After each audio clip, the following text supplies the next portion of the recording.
Hello there! Welcome to Physics Unit 5 Revision Guide where I discuss the key points to remember. Let's dive into this, shall we? Our first topic is thermodynamics. In this topic, the main point we have to remember is the kinetic theory. Here, we have to remember the Kelvin and Celsius conversion formula. Also remember, absolute zero is actually minus 273 degrees Celsius. Moving on, this is the graph of temperature against heat. You can see at the first point below 0 degrees Celsius, its size. At 0 degrees Celsius, even if we are applying heat, the temperature is not rising. This is because all the particles are taking in the heat energy and melting. As we keep on giving heat, it becomes water. Then again, at 100 degrees Celsius, the particles keep on taking heat and become gas. Moving on, do you understand the difference between temperature and heat? Temperature is the measurement of heat, whereas heat is a kind of energy. Moving on, the next topic is specific heat capacity. Here you can see the formula and the unit for specific heat capacity. You must understand the difference between specific heat capacity and specific latent heat. In specific heat capacity, you need to remember it is the energy required to increase the temperature of 1 kg object to 1 degree Celsius. In case of specific latent heat, it is the energy required to change the state of an object.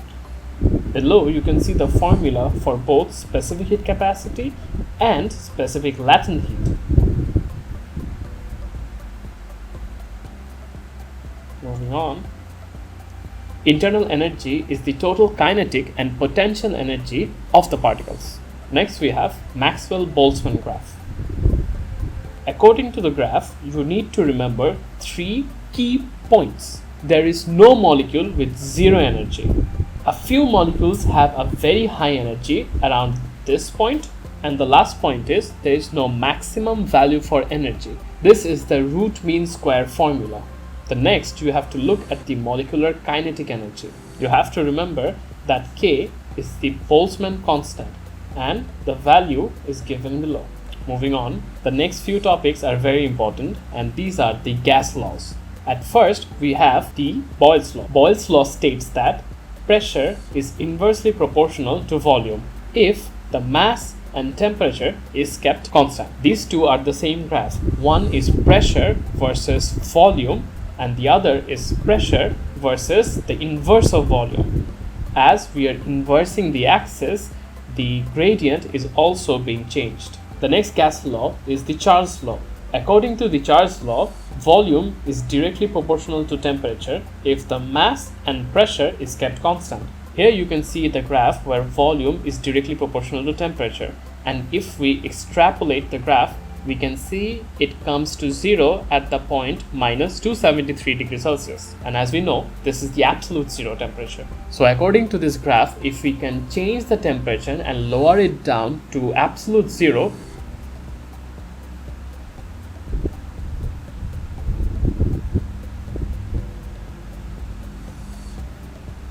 the particle or the matter will have no volume. Moving on, pressure law states that pressure is directly proportional to temperature if the mass and the volume is kept constant. Also in this graph, you can see that pressure increases, temperature also increases. If we extrapolate the graph, we can also see at a certain temperature, there will be no pressure. This is called absolute zero. Moving on, here is the ideal gas equation made up of all the formulas. On the screen now, you can see three different graphs. All of them are very important. Below the graph, you can see three different formulas. All of them are very important in calculations. Some calculations need to be done with the universal gas constant. Some calculations need to be done using the Boltzmann constant. And at the end, we have the ideal gas equation that mixes up all the formulas into one. On the screen now, you have Kinetic Theory of Gas. These points are very important and is also given in your book. Remember to read through all of this because these are important points. The theory says the gas should have negligible size and should be identical. They should be perfectly elastic. The time of their collision should be significantly smaller than the time between the gap. There should be no attractive forces, only the forces during collision. There should be a large number of molecules and they must all move at random. Moving on, the next topic is radioactivity. Radioactivity means the decay and emission of particles at random. Particles usually show radioactivity when the neutrons and protons don't match and the particles have way more neutrons compared to the protons. They become unstable. Background radiation is the low level of radiation that is always found around us. You need to remember they usually come from isotopes of carbon, cosmic rays, radon gas, etc. These are the three main particles we need to remember: alpha particle, beta particle, and gamma ray. You can pause the screen and look into the details. Alpha has a mass of 4, helium nucleus, and a charge of 4. Beta is an electron with negligible mass and negative charge. Last of all, gamma is a ray with no mass. Here is a comparison table between alpha, beta, and gamma. You can pause the video wherever you want.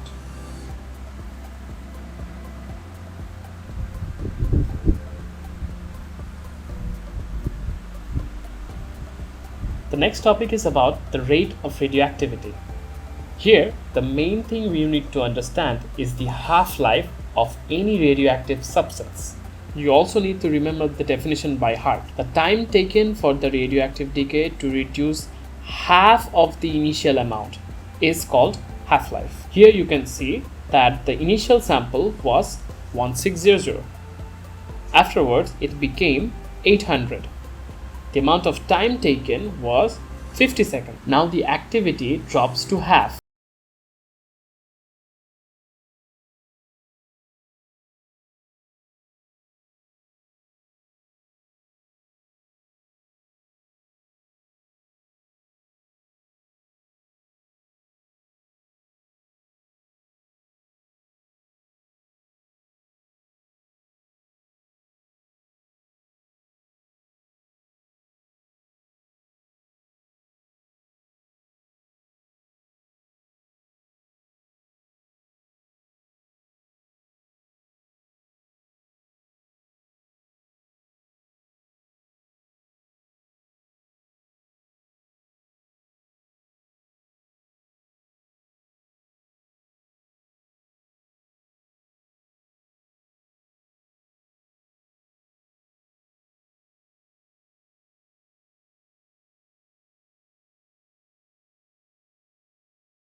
The magnitude of the decay constant will be given to you.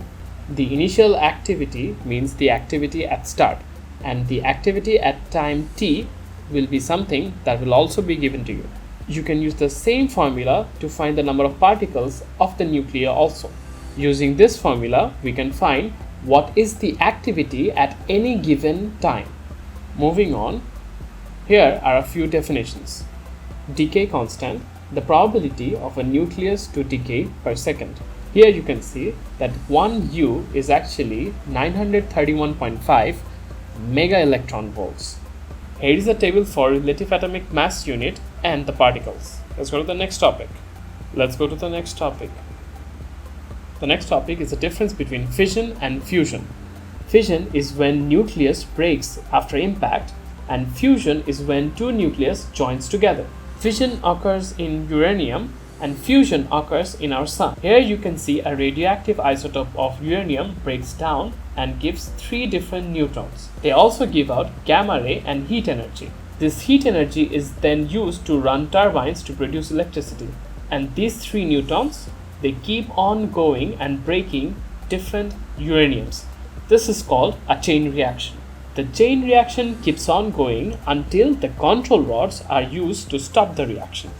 Let's go to the next topic. Nuclear binding energy. Here you will be introduced to the concept of mass deficit. Here we are introduced to mass deficit. That means individually the protons and neutrons weigh more than when they are all together. That means the same number of particles weigh less when they are actually inside the nucleus, and an atom always has a deficit. The difference in this mass is due to the binding energy. The binding energy is the energy needed to hold the nucleus together. the mass becomes energy, and that is why we have a deficit in mass when they are all together inside the nucleus.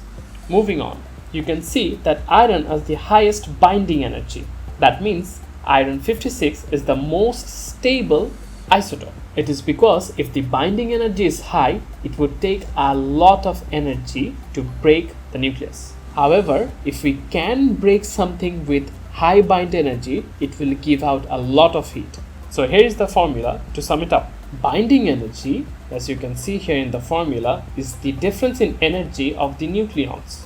Moving on to the inverse square law, is inversely proportional to the square of the distance.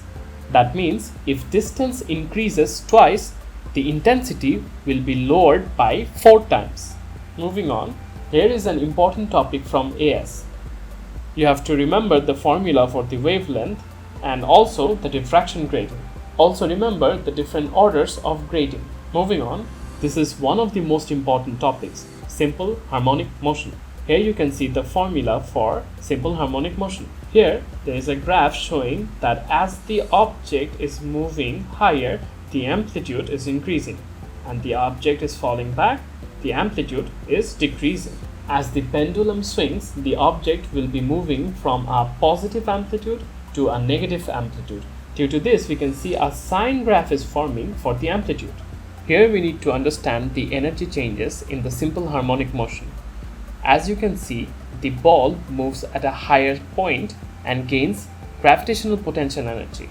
If the ball is allowed to let go from this point, it will keep on swinging. Here in the graph you can see at the starting point it has a very high amount of gravitational potential energy but no kinetic energy. As we let the ball go, the gravitational potential energy becomes kinetic energy and the ball starts moving. At the middle point we can see that the gravitational potential energy has all been transferred to kinetic energy, and due to this the ball keeps on moving and goes to the left side. Due to this we can use the formula mgh equals to half mv square.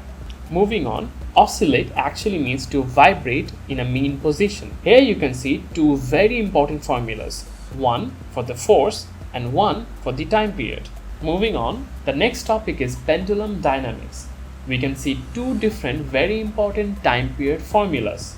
One formula shows that the length of the pendulum is very important for the time period. Another one shows the mass at the end of the pendulum is also very important for the time period. Moving on, here we can see there is a triangle inside a circle.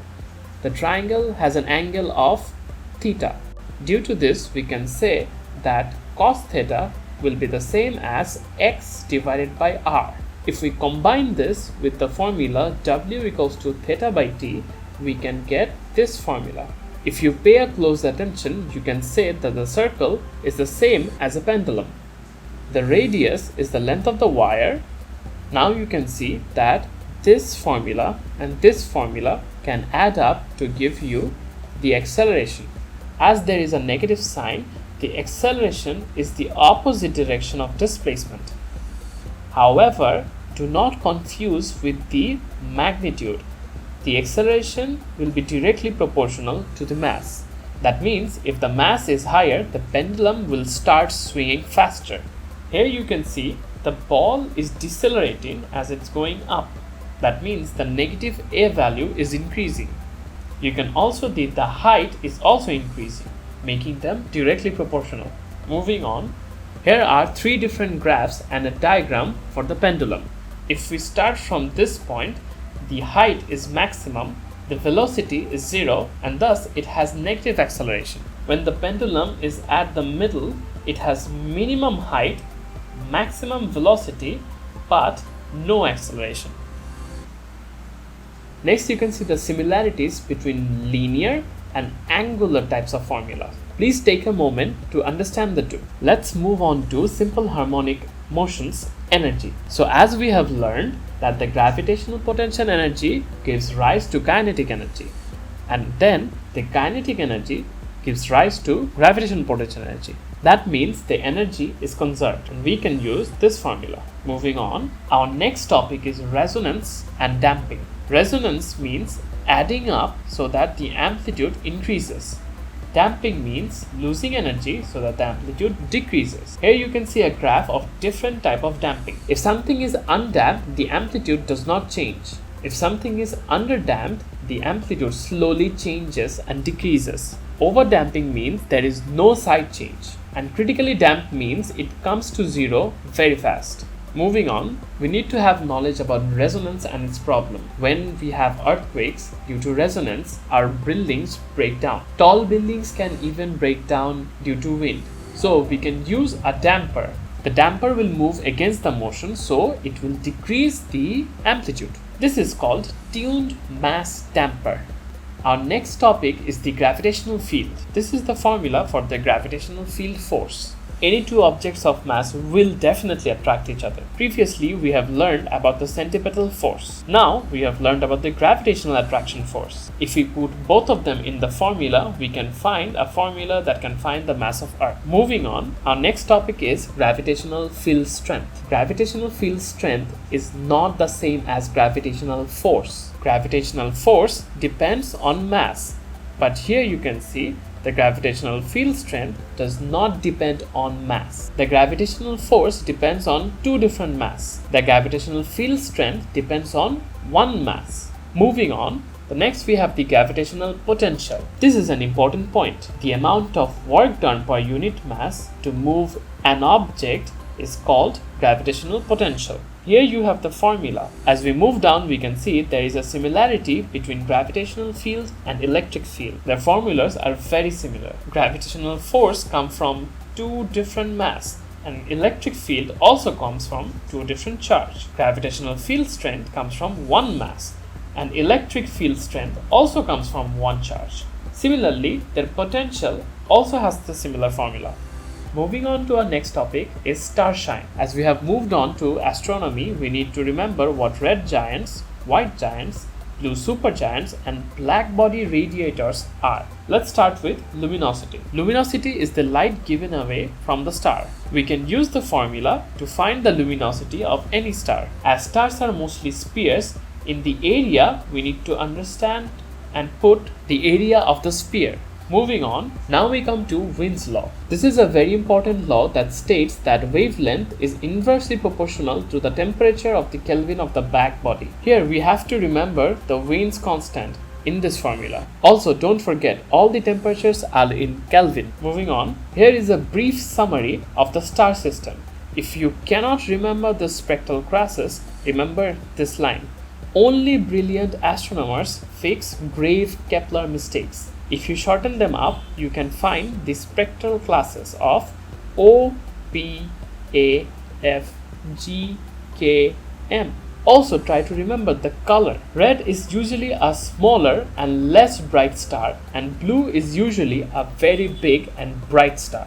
This table is very important, and please go through this. Moving on to the next topic. Here you can see a graph of intensity and wavelength. According to Wein's law, the maximum wavelength will give the color of the star. You can see our sun peaks at yellow. That is why we can see the color of our sun is yellow. Moving on, this is a very important diagram to understand. From this diagram, you have to remember the white dwarfs, the main sequence, the giants, and the supergiants. You need to remember where these points are in the graph. You also need to understand that if a sun is hot but dim, it is actually very small. If the sun is cool, it's usually dim. But if it's cool and very bright, it's usually because it's very big. And at the end, supergiants are usually hot and bright. So please understand these points here again. Moving on, here we have this stellar evolution. You need to understand the difference between a low mass star and a very massive star. A low mass star, like our sun, usually ends up in white dwarf. A supermassive star usually ends up in black hole or a neutron star. Moving on, you need to remember our sun's path in the HR diagram. Our sun is now in the main sequence. It will move on and become a red giant. Afterwards, it will become a white dwarf. Please read the vocabulary section from the book from these chapters. It is very important. Moving on, our next topic is stellar distances. Some key points are light year, the distance traveled by the light in 1 year. Astronomical units, the distance from the sun to our earth. which is given here. The next topic is very important. This is how we can find how far the background star is. In the diagram you can see the Earth is actually rotating around the Sun. As it rotates, it creates a triangle that has an angle of theta. And we know the difference between the Sun and the star using Doppler shift. That means we know d. So using this we can find that d equals to r by theta. At small angles, when theta is so close to 0, we can say that d is equals to r divided by theta. Moving on, a parsec is the distance a star is from the Sun, so that the parallax angle from the Sun to Earth ratio is 1 arccent. We need to remember 1 parsec equals to 3.27 light years. Next, a standard candle is used to measure the luminosity. Here you can see the formula that we use to measure the luminosity. Moving on, a variable star is a star with varying brightness. Now we come into Doppler effect. We know about redshift and blueshift. Here is a diagram to explain better. Redshift occurs when the object is moving closer, and blueshift occurs when the object is moving away from us. Using this information, we can compare our laboratory spectrum to the spectrum of a distant galaxy. As we can see, the spectral lines are shifted towards the red end. We can say redshift is occurring. This change in wavelength actually allows us to measure the speed of the galaxy. Here you can see a formula that uses wavelength and frequency to calculate the velocity.